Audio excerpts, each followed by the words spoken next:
வணக்கம். ஆஸ்ட்ரோவேலின் நல்ல நேரம் நிகழ்ச்சியின் சார்பாக அத்துணை சப்ஸ்கிரைபர்களையும் எல்லா அன்பு உள்ளங்களையும் எனது நண்பர்களையும் வருக வருக என வரவேற்பதில் பெருமகிழ்ச்சி கொள்கிறேன். இறைவணக்கத்துக்குரிய எப்பவும் போல வீடியோ தொடங்கும். வக்கரதுண்ட மகாகாய சூரிய கோடி சமப்பிரப அவிக்னம் குருமீதேவ சர்வகாரியேஷு சர்வதா. தென்னாட்டுடைய சிவனே போற்றி, என் நாட்டவர்க்கும் இறைவா போற்றி. அன்பர்களே, நண்பர்களே, பல வீடியோ நிகழ்ச்சிகள் உங்களுக்கு ஒளிபரப்பினாங்க கூட இன்னைக்கு இந்த வீடியோ என்பது ஒரு சூப்பர் எக்ஸ்க்ளூசிவான ஒரு வீடியோ. இந்த வீடியோவுடைய மகத்துவம் என்பது இன்றியமையாதது. இன்னைக்கு நான் பேச போகிற இந்த சிறப்பு காணொலி என்பது விருச்சிக ராசி அன்பர்களுக்காக. அதாவது 12 ராசிகள் இருக்கு, 27 நட்சத்திரங்களுக்கு 9 கிரகங்கள் இருக்கு. ஒவ்வொருவருக்கும் தனிப்பட்ட திறமை என்பது ஒவ்வொரு ராசிக்காரர்களுக்கும் தனிப்பட்ட திறமை, ஒவ்வொரு ராசிக்கும் தனிப்பட்ட ஒரு தனித்துவம் என்பது உண்டு. ஆனால் அதையெல்லாம் மிஞ்சும் வகையாக, அதையெல்லாம் தாண்டி ஒரு சிறப்பு அம்சங்கள் நிறைந்த ஒரு ராசி விருச்சிக ராசி. இந்த விருச்சிக ராசி என்பது காலபுருஷனுடைய 8ஆம் வீடு, மறைவு ஸ்தானம். ஒரு உடல் பாகத்தில் எதை மறைப்போம்? நம்ம உடல் உறுப்பை தான் மறைப்போம். அந்த உடல் உறுப்பை குறிக்கக்கூடிய ராசி விருச்சிக ராசி. அந்த விருச்சிக ராசி அன்பர்கள் பல பேர், பல லட்சோபலட்சம் பேர், எங்களுடைய வாழ்க்கை என்பது எப்பவுமே இருட்டாக தான் இருக்கும். எங்களுடைய வாழ்க்கையில எப்பவும் ஒளி வீசாது. எங்களுடைய வாழ்க்கை என்பது என்னைக்குமே இதுக்கு விடிவு காலம் என்பது இல்லை.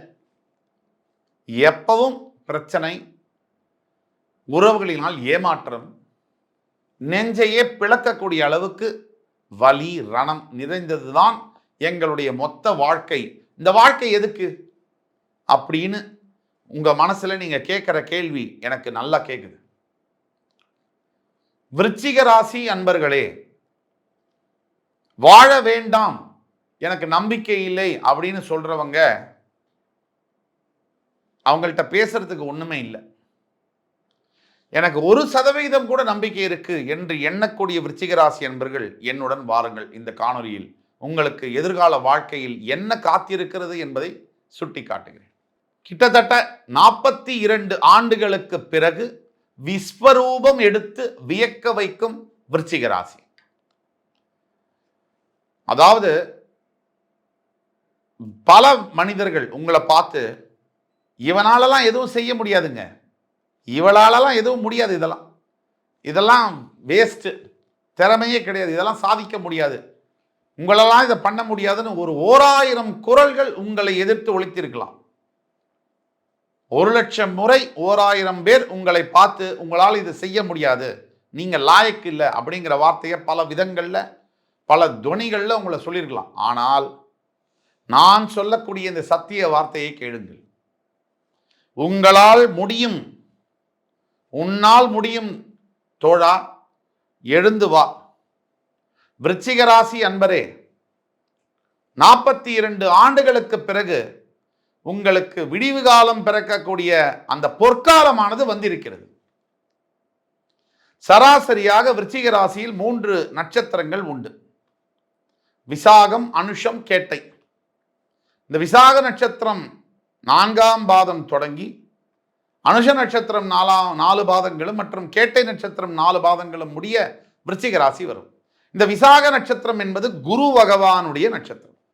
உங்கள் ராசியின் பஞ்சமஸ்தானாதிபதி, உங்கள் ராசியின் 2ஆம் ஸ்தானம் தனஸ்தானாதிபதிக்கு அதிபதியான குரு உங்களுடைய உற்ற நண்பன், அவருடைய நட்சத்திரமாகும்.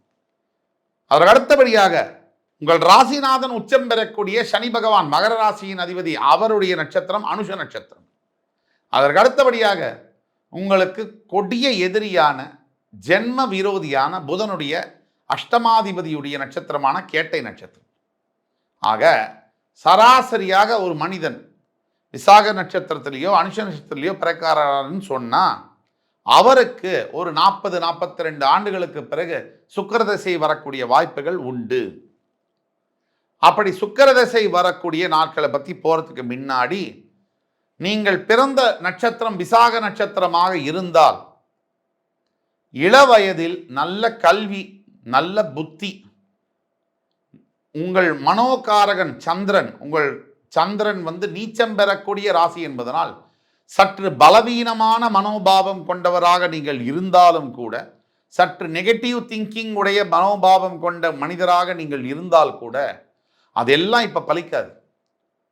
இப்ப அதெல்லாம் ஓரமா தள்ளி உச்சக்கட்ட வெற்றி நீங்க அடைய போறீங்க. எப்படின்னு கேட்டா, இந்த குரு திசையில பிறந்தவர்கள் நல்ல கல்வி, நல்ல எண்ணங்கள், நல்ல பக்தி, நல்ல ஞானம் பெற்ற விருச்சிக ராசி அன்பர்கள் அடுத்தது சனி திசைக்குள்ள போவாங்க.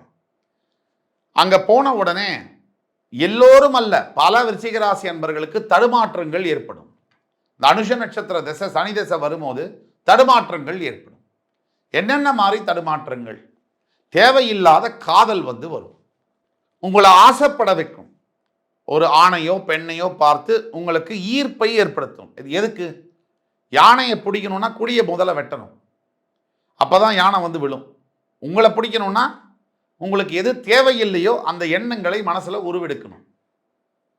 அப்ப எதிர்க்க இருக்கக்கூடிய பெண் அந்த வயசு, இனக்கவர்ச்சி, அதை பார்த்து காதலிச்சு படிப்பை தொலைச்சிருவீங்க. படிப்பை தொலைச்சாச்சுன்னு சொன்னா டைரக்ஷன் போச்சு. டைரக்ஷன் போச்சுன்னு சொன்னா வாழ்க்கை எப்படி இருக்கும்?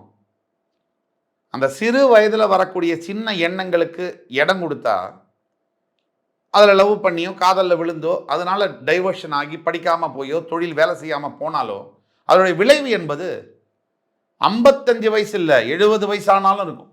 ஏன்னா வேற வேற வேற பாதை. இந்த பாதையில் போயிருந்தா இது வேற பாதை, இந்த பாதையில் போனால் பாண்டிச்சேரி, இங்கே போனால் திண்டிவனம், டோட்டலாக வேற வேற ரூட். அப்போ வேற ரூட்டில் போனால் அந்த என்ன ரிசல்ட், அதையோட கான்சிக்வன்ஸ் என்ன அதான வரும் உங்களுக்கு. அதை பண்ணும். தவிர உறவுகளில் நாசம் பண்ணும். நெருங்கிய உறவுகள் உங்களை விட்டு போற மாதிரியும், நெருங்கிய நண்பர்கள், நெருங்கிய காதலர்கள் உங்களை வந்து உதாசீனப்படுத்துகிற மாதிரியான வாழ்க்கையை அந்த சனி தசை கொடுத்துருக்கும். 19 வருஷம். அதுக்குள்ளேயும் நீங்கள் ஓரளவுக்கு ஒரு 30 வயசை கடந்துருவீங்க. அந்த 30 வயசு தொடும்போது அடுத்தது கேட்ட நட்சத்திரம் புதன் தசை 16 வருஷம். ஒரு 25 வயசுல உங்களுக்கு சனி தசை முடியுதுன்னே வச்சுக்குவோம். அங்கேருந்து 16 வருஷம் 41 வயசு நீங்கள் புதன் தசை முடிச்சு கேது தசை ஒரு 5-6 வருஷம். இப்போ நீங்கள் சனி தசையில் அனுஷ நட்சத்திரத்தில் பிறக்கிறவராக இருந்தால் 40 வயசுக்கு மேலே சுக்கிர தசை வரும். விசாக நட்சத்திரத்தில் பிறக்கிறவராக இருந்தால் ஒரு 55 வயசுக்கு மேலே தான் உங்களுக்கு சுக்கிர தசை வரக்கூடிய வாய்ப்புகள் இருக்கு. ஒரு 55-56 வயசுக்கு மேலே சுக்கிர தசை வந்தா என்ன, சூரிய தசை வந்தா என்ன, எல்லா தசையும் ஒரு தசை தான். வயசானவங்களை வயசு ஆயிடுச்சுன்னு சொன்னால் நம்ம ஒன்றும் செய்ய போகிறதில்ல, வேலைக்கு சேர போகிறதில்ல, பொண்டாட்டியோட தகராறு பண்ண போகிறதில்ல, பிள்ளைங்க படிக்கலையேன்னு கவலைப்பட போகிறதில்ல, நண்பர்களால் ஏமாற்றப்பட போகிறதில்ல. மேக்சிமம் இதுலேருந்து வெளியே வந்துட போகிறீங்க, ரிட்டையர்மெண்ட் வயசு. ஆனால் அனுஷ நட்சத்திரத்தில் நீங்கள் பிறக்கிறீங்கன்னு சொன்னால் இந்த 40 வயசுக்கு மேலே உங்களுக்கு ஒரு பொற்காலம் இருக்குது. சுக்கிர தசை கேது தசை முடிஞ்சு ஒரு 7 வருஷம் முடிஞ்சு சுக்கிர தசை ஸ்டார்ட் பண்ணக்கூடிய காலகட்டங்கள் ஒரு 40-45 வயசு. நினைக்க வேண்டாம் 40 வயசு ஆயிடுச்சு 45 வயசு ஆயிடுச்சு என்னால் என்ன செய்ய முடியும், என் உடலிலும் உள்ளத்திலும் தெம்பு இல்லை அப்படின்னு நினைக்க வேண்டாம். இந்த 45 வயசுல நீங்க உற்சாகத்தோட நீங்க என்ன பண்ணாலும் பண்ணலைனாலும் இந்த சுக்கிர தசையானது உங்களுடைய 7ஆம் அதிபதி மற்றும் 12ஆம் அதிபதியுடைய திசையாக இருந்தாலும் கூட, நீங்க மீடியா தொழிலில் இருக்கிறீங்கன்னு சொன்னாலும், கலை சார்ந்த கலைகள் மற்றும் கலை சார்ந்த தொழில்களில் இருக்கிறீங்கன்னு சொன்னாலோ, அரசு வேலைகளில் இருக்கிறீங்கன்னு சொன்னாலோ, கல்வி கூடங்கள் இல்லை வேலை பார்க்குறீங்கன்னு சொன்னாலோ, அல்லது ஜர்னலிசம் பத்திரிகை துறையில் வேலை பார்க்குறீங்கன்னு சொன்னாலோ, நீங்கள் நினைத்து பார்க்க முடியாத அளவிற்கு வாழ்க்கை திருப்பங்கள் நடந்தே தீரும். ஆக 42 ஆண்டுகளுக்கு பிறகு விஸ்வரூபம் எடுத்து வியக்க வைக்க போகிறது இந்த விருச்சிக ராசி.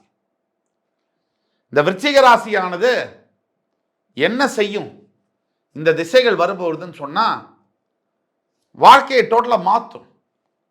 10,000 ரூபாய் கஷ்டப்பட்டு இருந்தார் சார் ஒருத்தர், அவருக்கு மாச வருமானம் 10 லட்சம் ஆயிடும்.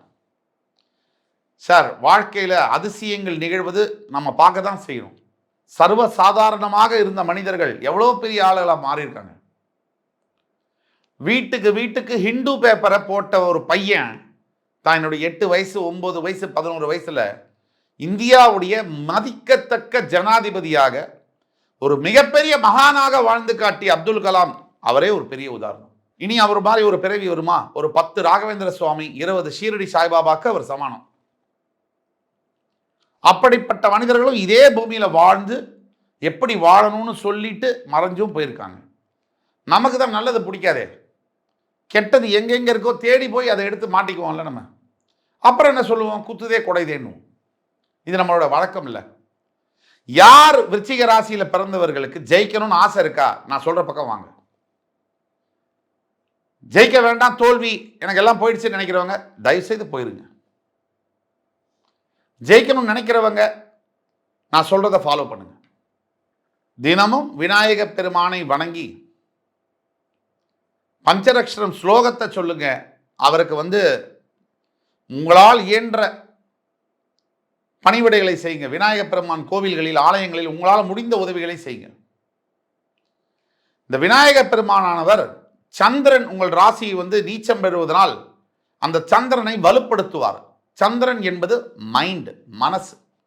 அதை வலுப்படும் பொழுது உங்கள் வாழ்க்கையில டோட்டல் சேஞ்ச் இருக்கும். யாருக்காகவும் ஏங்கி தவிக்க மாட்டீங்க, யாருக்காகவும் கையெல்லாம் கிழிச்சுக்க மாட்டீங்க, தற்கொலை எண்ணங்கள் உங்களுக்கு வரவே வராது.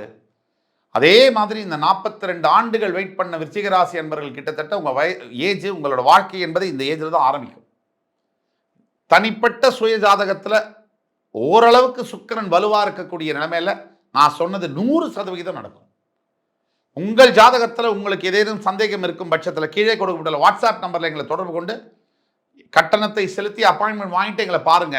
கண்டிப்பாக உங்களுக்கு உங்கள் வாழ்க்கையை மாற்றியமைக்கக்கூடிய வழிமுறைகளை நாங்கள் எடுத்து கூறுவோம் என்று கூறி, அடுத்து வரும் காணொலியில் மறுபடியும் உங்களை எல்லாம் சந்திக்கும் வரை என் அன்பு விருச்சிகராசி நேயர்களே, தயவு செய்து நான் சொல்லக்கூடிய இந்த பிரார்த்தனையை தினம் செய்யுங்கள். குருமார்களை நீங்கள் வணங்க வேண்டும். குரு ஸ்தானத்தை தேட வேண்டும். யாராவது ஒரு குருவை நீங்க ஃபாலோ பண்ணணும். உங்க மனசுக்கு யார் சரின்னு படுறாங்களோ அந்த குருவை நீங்க ஃபாலோ பண்ணணும். அப்படி அந்த குருவை நீங்க பிடிச்சுக்கிட்டீங்கன்னு சொன்னா உங்க வாழ்க்கை கண்டிப்பா மாறும். அப்படிப்பட்ட ஒரு குருநாதருடைய மந்திரத்தை நான் சொல்லித்தரேன். ஆஞ்சநேய சுவாமி, புத்திர் பலம் யசோ தைரியம் நிர்பயத்வம் அஜோகதாம் அராகதாம் அஜாத்தியம் பக்பதுத்வம் ச ஹனுமத் ஸ்மரணத் பவேத். இந்த மந்திரத்தை நீங்க ஒரு நாளைக்கு 108 முறை வழிபட்டு சொல்லுங்க. முக்கியமா வியாழக்கிழமைகள்ல விருச்சிகராசி அன்பர்களே, கண்டிப்பாக நீங்கள் விஸ்வரூபம் எடுத்து இந்த உலகையே வியக்க வைக்கும் சாதனைகளை படைக்கத்தான் போகிறீர்கள் என்று கூறி, அடுத்து வரும் காலையில் மறுபடியும் உங்களை எல்லாம் சந்திக்கும் வரை உங்களிடமிருந்து விடைபெறுவது உங்கள் ஜோதிட கலாநிதி சுபாஷ் பாலகிருஷ்ணன். நன்றி, வணக்கம், வாழ்க வளமுடன்.